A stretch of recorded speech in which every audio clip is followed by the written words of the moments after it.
नहीं नहीं, political ambition होता तो बीजेपी में होते ना। सारा पॉलिटिकल एम्बिशन तो जो है बीजेपी आपको लेती ही नहीं। अरे क्या बात कर रहे हैं, हार्दिक पटेल को ले ली।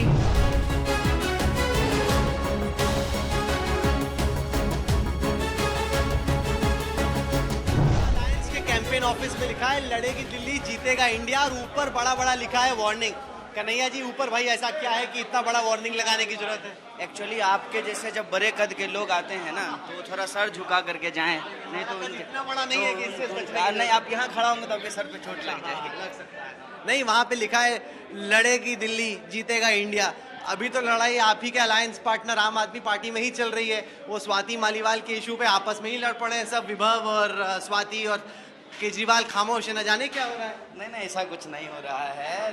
दिल्ली लड़ रही है अपने हक और अधिकार के लिए, और दिल्ली जब अपने हक और अधिकार के लिए लड़ेगी तो स्वाभाविक रूप से 7 की 7 सीट दिल्ली जीतेगी, और जब दिल्ली 7 सीट जीतेगी तो इंडिया जीतेगा।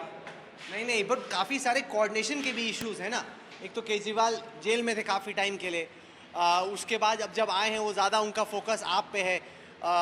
कांग्रेस के कैंडिडेट्स के लिए कम वक्त निकाल पा रहे हैं। नहीं नहीं, कल ही जो है सीएम साहब ने जो है वो रोड शो किया है सब तीनों कैंडिडेट। तो कांग्रेस आपने क्यों नहीं ज्वाइन किया? जैसे अगर आप चाहते आप चले जाते, किसी और पार्टी में तो जा सकते थे, कांग्रेस ही क्यों? मैंने हाँ? अरे ये तो बहुत पुरानी बात हो गई, मुझे कांग्रेस ज्वाइन किए हुए 2 साल हो गए। नहीं नहीं, तो क्या सोच थी आपकी? क्योंकि आप तो लेफ्टिस्ट विचारधारा से थे ना, तो कांग्रेस में कहाँ से आ गए? आपको लगता है कांग्रेस अब लेफ्टी हो गई? नहीं नहीं, लेफ्टिस्ट विचारधारा से होने का क्या मतलब है? हाँ, लेफ्टिस्ट विचारधारा से होने का मतलब है देश के आम लोगों के हक और अधिकार के लिए लड़ना। लेफ्टिस्ट विचारधारा का होने का मतलब है इस देश के अंदर युवाओं के साथ जो अन्याय हो रहा है उसके लिए लड़ना। इस देश के अंदर महिलाओं के साथ जो अन्याय हो रहा है, किसानों के साथ, विद्यार्थियों के साथ, छोटे व्यापारियों के साथ, पत्रकारों के साथ, उनके हक के लिए लड़ना। और वो लड़ाई राहुल गांधी जी लड़ रहे हैं, पिछले जो है 10 साल से लड़ रहे हैं।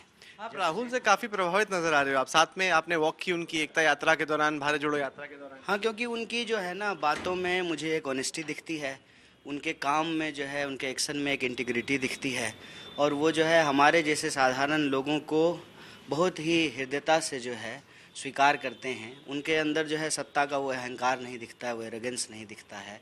और जिस तरह की बातें आज वो कर रहे हैं, तो हमारे जैसे लोगों के लिए, जो गरीब लोग हैं, जो दलित हैं, पिछड़े हैं, आदिवासी हैं, महिलाएं हैं, विद्यार्थी हैं, मजदूर हैं, किसान हैं, जो मिडिल क्लास के लोग हैं, जो छोटे उद्योग धंधे चलाने वाले लोग हैं, उनको एक होप दिखता है कि कोई ऐसा नेता है जो हमारी बात कर रहा है, हमारे लिए पॉलिसी लाने की बात कर रहा है। अब आपकी जो बातें हैं उसको कैसा देखा जाए? ये आपकी वाकई में ऑनेस्टी है जो बोल रही है, या पॉलिटिकल एम्बिशन है आपका? नहीं नहीं, पॉलिटिकल एम्बिशन होता तो बीजेपी में होते ना। सारा पॉलिटिकल एम्बिशन तो जो है बीजेपी आपको लेती ही नहीं।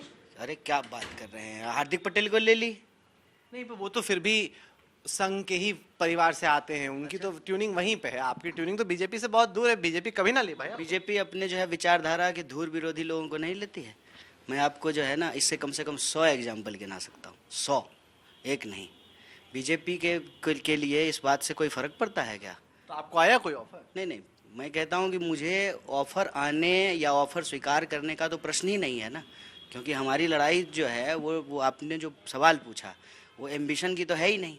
हमारी लड़ाई तो जो है वो इस देश के अंदर जो कॉन्स्टिट्यूशन है, उसके जो प्रिंसिपल्स हैं, उसको प्रोटेक्ट करने की है। और एम्बिशन पूरा करना इंडिविजुअली अगर ये लक्ष्य होता तो एम्बिशन तो आजकल बीजेपी पूरा कर रही है। मैंने उस पर आपको ये जवाब दिया है, और किसी को भी स्वीकार करती है, कोई भी इंसान ज्वाइन करता है।